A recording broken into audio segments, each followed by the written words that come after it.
अस्सलाम वालेकुम दोस्तों, चलिए सुनते हैं एक नहायत दिलचस्प वाक़या। एक गांव में एक साहब की अपनी बीवी के साथ कुछ अनबन हो गई। अभी झगड़ा ख़त्म ही ना हुआ था कि इसी असना में इनका मेहमान आ गया। खावंद ने इसे बैठक में बिठा दिया और बीवी से कहा कि फ़लाँ रिश्तेदार मेहमान आया है, इसके लिए खाना बनाओ। वो गुस्से में थी, कहने लगी, तुम्हारे लिए खाना है ना तुम्हारे मेहमान के लिए। वो बड़ा परेशान हुआ कि लड़ाई तो हमारी अपनी है, अगर रिश्तेदार को पता चल गया तो खौमखा की बातें होंगी। लिहाजा खामोशी से आकर मेहमान के पास बैठ गया। इतने में इसे ख्याल आया कि चलो बीवी अगर रोटी नहीं पकाती तो सामने वाले हमारे हमसाए बहुत अच्छे हैं, ख़ानदान वाली बात है, मैं इन्हें एक मेहमान का खाना पकाने के लिए कह देता हूँ।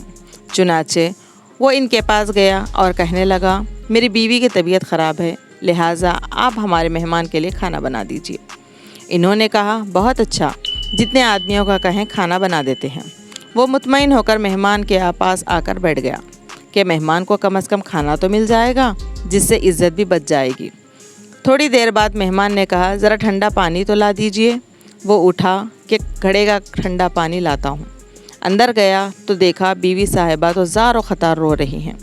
वो बड़ा हैरान हुआ कि ये शेरनी और इसके आंसू। कहने लगा, क्या बात है? इसने पहले से भी ज़्यादा रोना शुरू कर दिया। कहने लगी, बस मुझे माफ़ कर दें। वो भी समझ गया कि कोई वजह ज़रूर बनी है। इस बेचारे ने दिल में सोचा होगा कि मेरे भी बख्त तो जाग गए हैं। कहने लगा कि बताओ तो सही, क्यों रो रही हो? इसने कहा कि पहले मुझे माफ़ कर दें, फिर मैं आपको बात सुनाऊंगी। खैर, इसने कह दिया कि जो लड़ाई झगड़ा हुआ है मैंने वो दिल से निकाल दिया है, आपको माफ़ कर दिया है। कहने लगी कि जब आपने आकर मेहमान के बारे में बताया और मैंने कह दिया कि ना तुम्हारे लिए कुछ पकेगा ना मेहमान के लिए, चलो छुट्टी करो, तो आप चले गए। मगर मैंने दिल में सोचा कि लड़ाई तो मेरी और आपकी है और ये मेहमान रिश्तेदार है, हमें इसके सामने ये पोल नहीं खोलना चाहिए। चुनाचे मैं उठी कि खाना बनाती हूँ। जब मैं बावर्ची खाने में गई तो मैंने देखा कि जिस बोरी में हमारा आटा पड़ा होता है, एक सफ़ेद बारिश आदमी इस बोरी में से कुछ आटा निकाल रहा है। मैंने ये मंज़र देखकर सहम गई। वो मुझे कहने लगा, ऐ खातून, परेशान ना हो, ये तुम्हारे मेहमान का हिस्सा था जो तुम्हारे आटे में शामिल था। अब चूँकि ये हमसाए के घर में पकना है, इसलिए वही आटा लेने के लिए आया हूँ।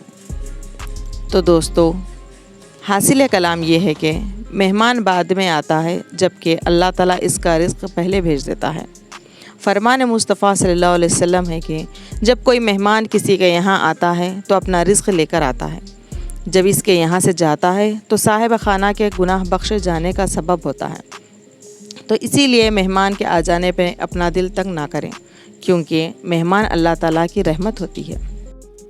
तो दोस्तों, इसी तरह के और इंटरेस्टिंग स्टोरीज़ को सुनने के लिए मेरे इस चैनल को लाइक करें, सब्सक्राइब करें और ज़्यादा से ज़्यादा लोगों तक शेयर करें।